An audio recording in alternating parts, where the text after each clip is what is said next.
mempresentasikan sebuah tugas mata kuliah Bahasa Indonesia tentang penulisan karya tulis ilmiah.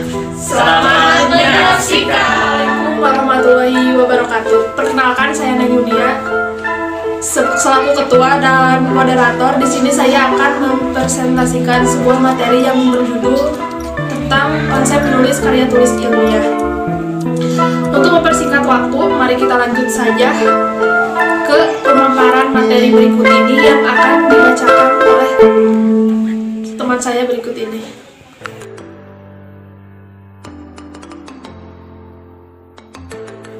Baik, sebelum pemaparan materi, saya dan rekan saya Fia Silviani dan rekan saya Muhammad Nurul Ibad akan menjelaskan mengenai latar belakang masalah.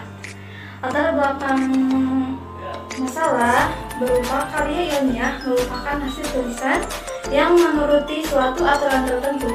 Aturan tersebut biasanya merupakan suatu persyaratan tata tulis yang telah dibakukan oleh masyarakat akademik. Secara umum, proses penulisan karya ilmiah dilakukan dalam 3 tahapan, yaitu pra-penulisan, tahap penulisan, dan tahap perbaikan.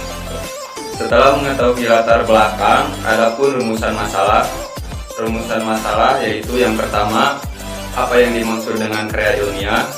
Yang kedua, bagaimana sistematika atau kerangka penulisan karya ilmiah. Ketiga, bagaimana cara penulisan karya ilmiah yang baik. Dan keempat, jenis atau bentuk-bentuk apa saja yang termasuk karya ilmiah. Ya, baik. Setelah itu ada poin selanjutnya, yaitu tujuan penulisan.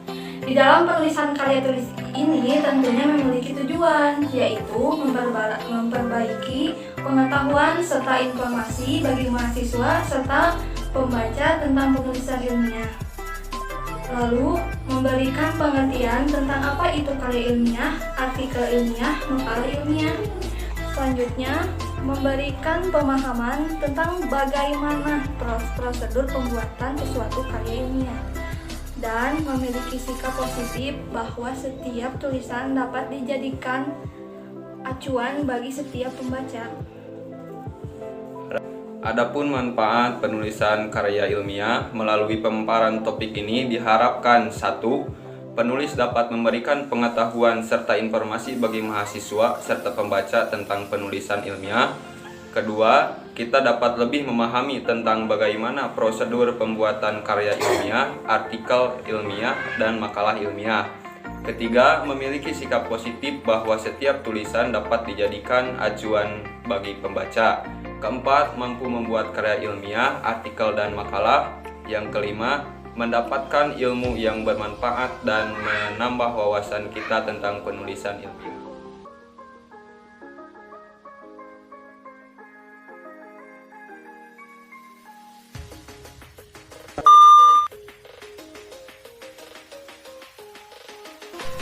Setelah mengetahui latar belakang masalah, rumusan masalah, tujuan penulisan, serta manfaat penulisan, sekarang saya akan memaparkan pembahasan. Adapun pembahasan yaitu 1. Landasan teori. Landasan teori ialah karya ilmiah adalah hasil pemikiran seseorang yang ingin mengembangkan ilmu, pengetahuan, dan seni yang diperoleh melalui pemikiran ide, kepustakaan, kumpulan pengalaman, penelitian, dan pengetahuan orang sebelumnya.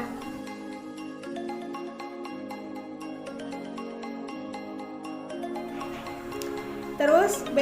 Artikel. Artikel adalah jenis karya tulis ilmiah yang dipublikasikan pada umum. Artikel merupakan karangan ilmiah yang sudah dikemas dengan menggunakan bahasa yang diperkirakan akan dapat dipahami oleh orang banyak.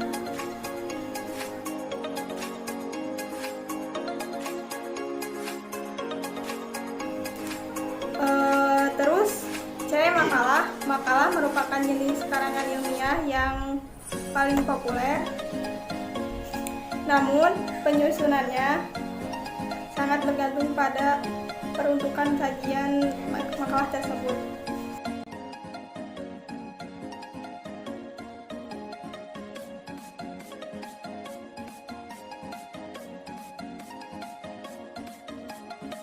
Hal-hal yang perlu diperhatikan dalam penulisan karya ilmiah yaitu 1.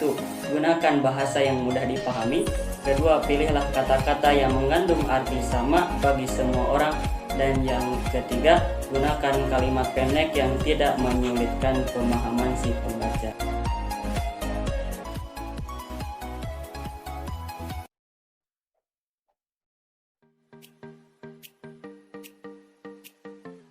Selanjutnya saya akan memaparkan menulis latar belakang masalah. Dalam latar belakang masalah, peneliti harus mengungkapkan masalah, alasan dipilihnya suatu masalah atau topik yang akan dijadikan bahan penelitian. Mengapa masalah itu perlu diteliti dan apa yang melatar belakangnya.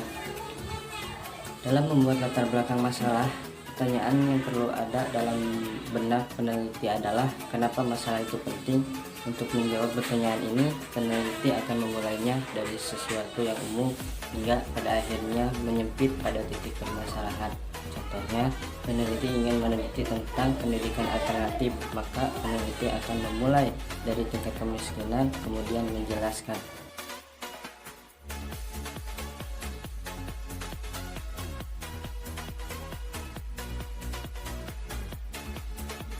Poin ketiga,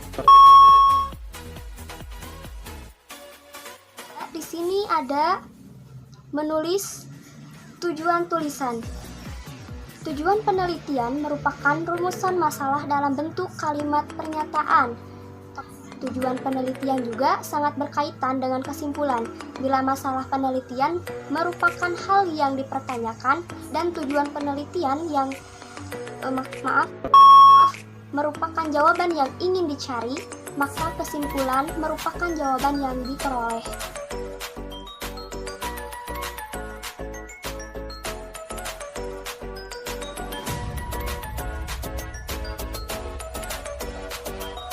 Poin ketiga ini ada menulis manfaat tulisan. Manfaat penelitian merupakan kegunaan nyata dari hasil yang akan dicapai melalui penelitian tersebut. Misal, membantu pemerintah menemukan alternatif kebijakan yang lebih bagus. Selain bersifat praktis, manfaat penelitian juga bersifat teoritis.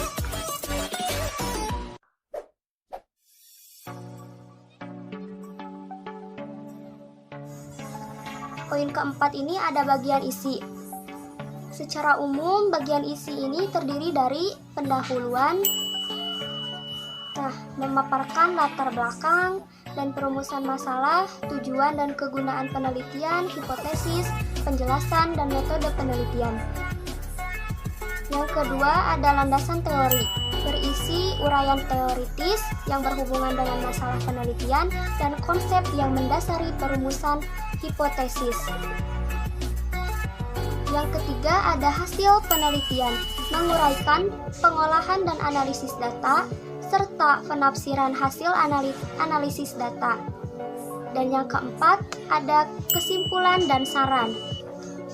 Kesimpulan dan saran ini menguraikan keseluruhan hasil penelitian, mengulas hasil penafsiran yang ditunjukkan kepada landasan teori yang digunakan, kemudian dikemukakan beberapa saran.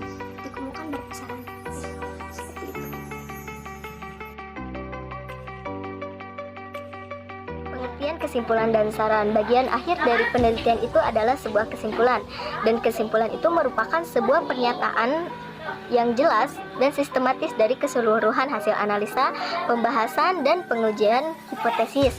Nah, pada bagian kesimpulan dan saran, peneliti berusaha memperlihatkan apa sih yang menjadi benang merah dari permasalahan penelitian tersebut. Adapun untuk usul itu adalah sebuah pendapat atau usulan yang mana dari seorang peneliti yang mana berkaitan dengan pemecahan masalah yang menjadi objek penelitian ataupun kemungkinan penelitian lanjutan. Kesimpulan sendiri juga berdasarkan fakta-fakta atau hubungan yang logis. Pada umumnya, kesimpulan itu terdiri dari kesimpulan umum dan kesimpulan tambahan. Kesimpulan umum itu adalah sebuah kesimpulan di mana terdapat benang merah pada pokok-pokok permasalahannya. Dan dengan demikian untuk kesimpulan tambahan adalah tambahan dari kesimpulan pokok-pokok penelitian tersebut.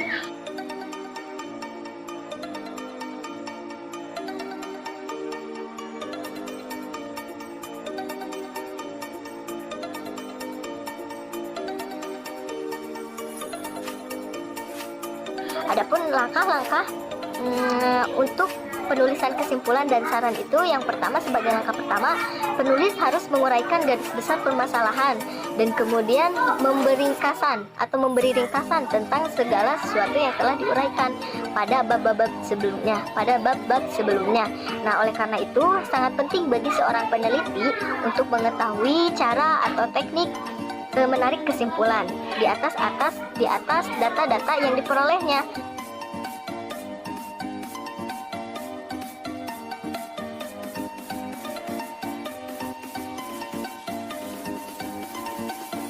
Umumnya terdapat dua logika penarikan untuk membuat kesimpulan, yakni logika edukatif dan logika induktif.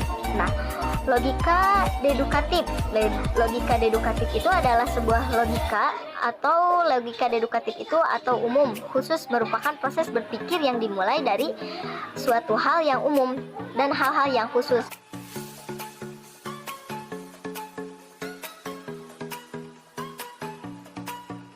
Ada juga yang kedua, kesimpulan dengan logika induktif.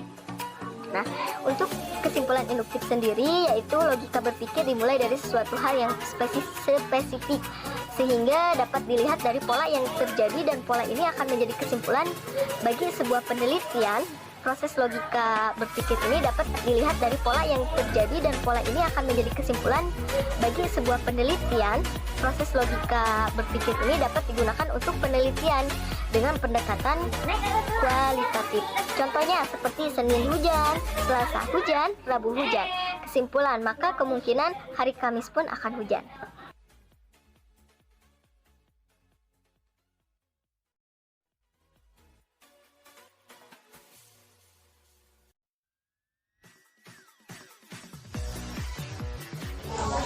Adapun bagian akhir makalah ada yang pertama, daftar pustaka. Daftar pustaka berisi semua sumber kepustakaan yang dipergunakan dalam penulisan.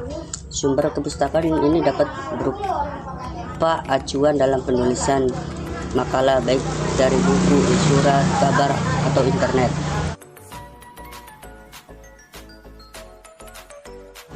Yang kedua, lampiran. Lampiran ini berisi tentang tabel-tabel yang tidak tercantum dalam teks atau perincian, peringatan atau gambar-gambar, peta, dan lain-lainnya.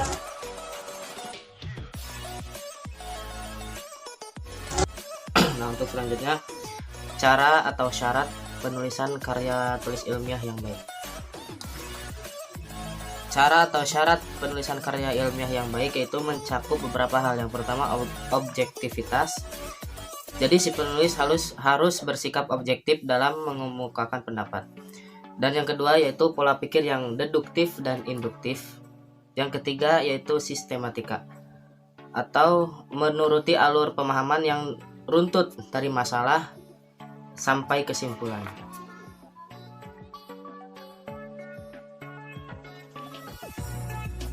Demikian materi yang dapat kami sampaikan. Jadi kesimpulannya adalah secara keseluruhan penulisan karya ilmiah yang baik sudah ditentukan, yaitu sesuai dengan penulisan EYD dan tata tulis yang disepakati masyarakat maupun akademik.